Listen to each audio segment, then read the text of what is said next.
Plan d'urgence pour le commerce messin. Mais de quoi s'agit-il? Depuis des années, le commerce messin a été maltraité, malmené par une équipe politique, socialo-écolo-bobo, qui a voulu faire fuir la voiture du centre-ville au profit du vélo. Résultat, les Messins ont pris leur voiture pour aller faire leurs achats sur les zones commerciales où le parking est gratuit. Première erreur.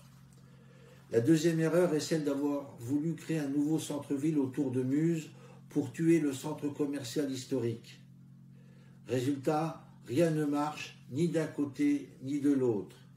Ce projet a été voté et par la gauche et par Grosdidier. Résultat, zéro.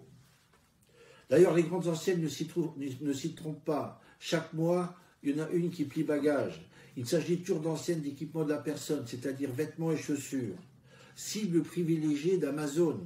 Lorsque le commerce messin est dans le noir, Amazon Voipi gagne des milliards.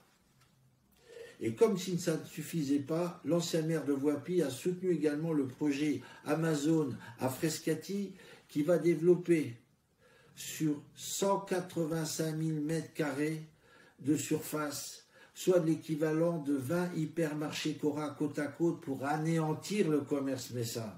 Non, décidément, quand Grosdidier passe, le commerce messin trépasse. Et qu'a fait la nouvelle équipe utile pour Metz? 3 choses. Première chose, nomination d'une adjointe chargée du commerce, qui n'est pas commerçant, qui n'y comprend rien au commerce, et surtout qui n'habite pas à Metz. Merci, monsieur le maire. La deuxième chose, la première décision de cette équipe a été de voter l'augmentation de la taxe sur les enseignes commerciales de tous les commerçants messins. Et c'est dès le 1er janvier 2021. Merci, monsieur le maire. Dès le 15 septembre 2020, on a imposé le port du masque obligatoire à Metz. Effet immédiat, chute de la fréquentation du centre-ville de plus de 40%. Merci, monsieur le maire. Non, décidément, le commerce doit être géré par des gens sérieux. Alors il faut prendre de toute urgence un plan pour sauver le commerce messin, sauver les cafetiers et les restaurateurs. Et qu'on ne me dise pas qu'il n'y a pas d'argent. On a trouvé un pactole de 5 millions d'euros pour les gens du voyage. On peut trouver le double ou le triple pour soutenir nos commerçants. Il faut instaurer un parking gratuit sur le territoire messin pour une durée d'1 année. Il faut créer des places de parking gratuits. Il faut créer de nouveaux parkings publics à tarifs attractifs. Il faut renégocier les parkings privés concédés à des prix trop chers. Il faut interdire la mendicité aux portes des magasins.